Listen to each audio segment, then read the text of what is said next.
that round of applause going for your next comic, Dan Curtis Thompson. Hey guys, keep it going for Jay, huh? Keep it going for Jay. Oh boy, you are a nice crowd.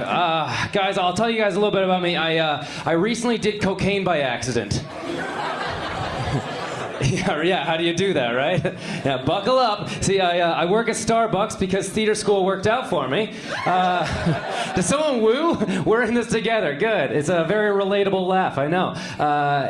This is where the story takes place. It takes place at Starbucks where cocaine happens.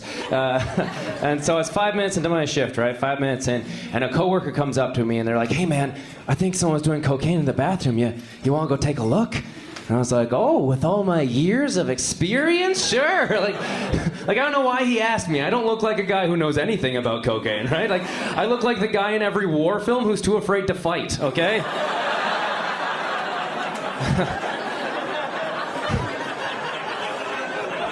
You laugh too hard at that. Like I'm the effeminate Keanu Reeves, okay? It's not working for me. But I was interested, right? So I decided to go in, and we go into the bathroom, and sure enough, there's some white powder just sitting on the soap dispenser. I'm like, oh my God, yeah, that looks like cocaine.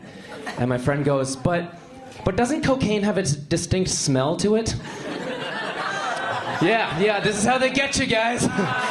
This is how they get you. Turns out the smell of cocaine is just doing cocaine. Okay. They don't tell you that. Like, what was I thinking? Was I gonna be like, tulips, definitely cocaine. Good thing you had me here. It's insane.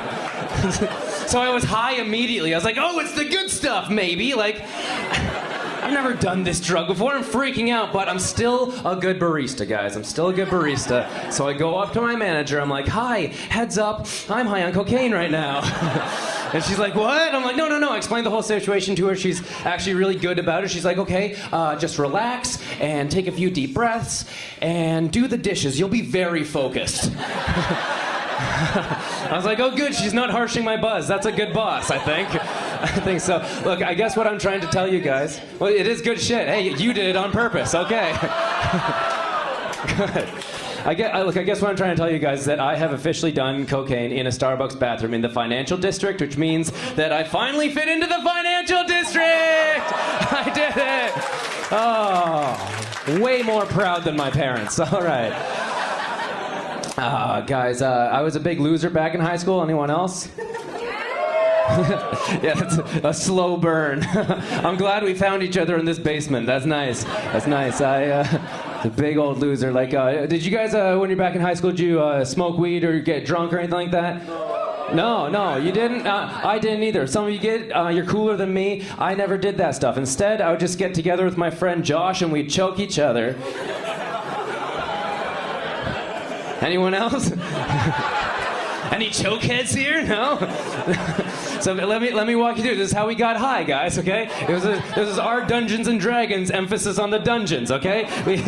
We just get together and choke the shit out of each other. I don't know what to tell you. Like, you block up the blood flow to your brain, then you kind of pass out, and then you come to and be like, oh, that was a good one.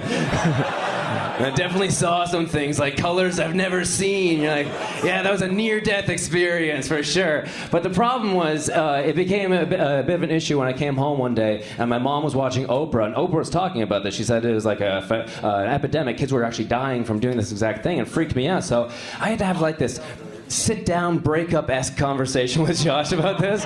I like sat him down. I was like, hey man, look, we had our fun, but we just can't choke each other anymore. And he's like, you mean you want to choke other people? No, we shouldn't do that either, sir. But it's an issue now in my life because now choking it's a little bit of a fetish sometimes. So sometimes when I've hooked up with girls, they'll ask me to choke them, and when they do it gives me these like PTSD flashbacks to that time in my life. I close my eyes, I see Josh's bulging eyes. I'm like, ah, no. And I have nothing to say. I don't know what to do. I'm like, look, I would love to, but I used to do that with my friend Josh, and Oprah told me to stop, so can't help you here. I don't know. It's a big old loser. You guys are really friendly. Do you guys want to hear about the first time that my father thought that I was gay? Yeah, the first time. One of you got that. Good. It's an ongoing tale. Ongoing tale.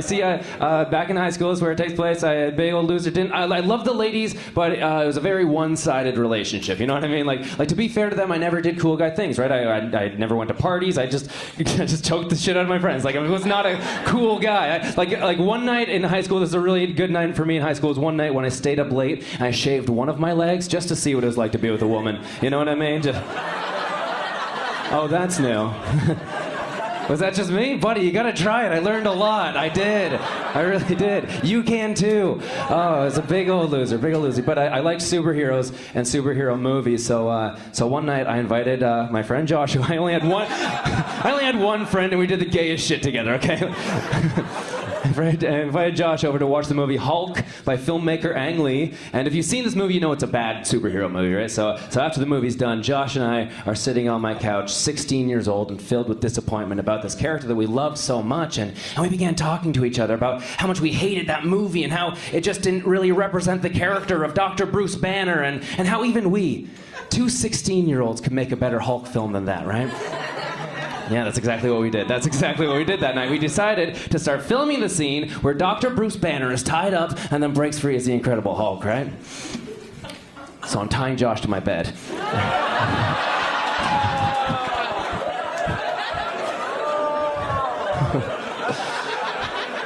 We've all been there.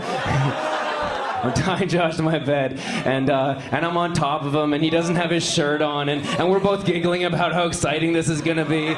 And then my father walks in on us.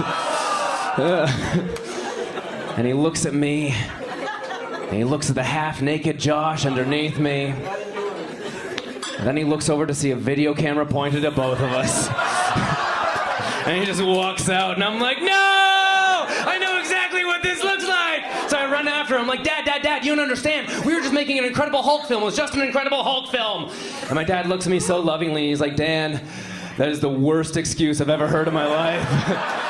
If you're gay, that's okay. And I was like, no, that's so supportive.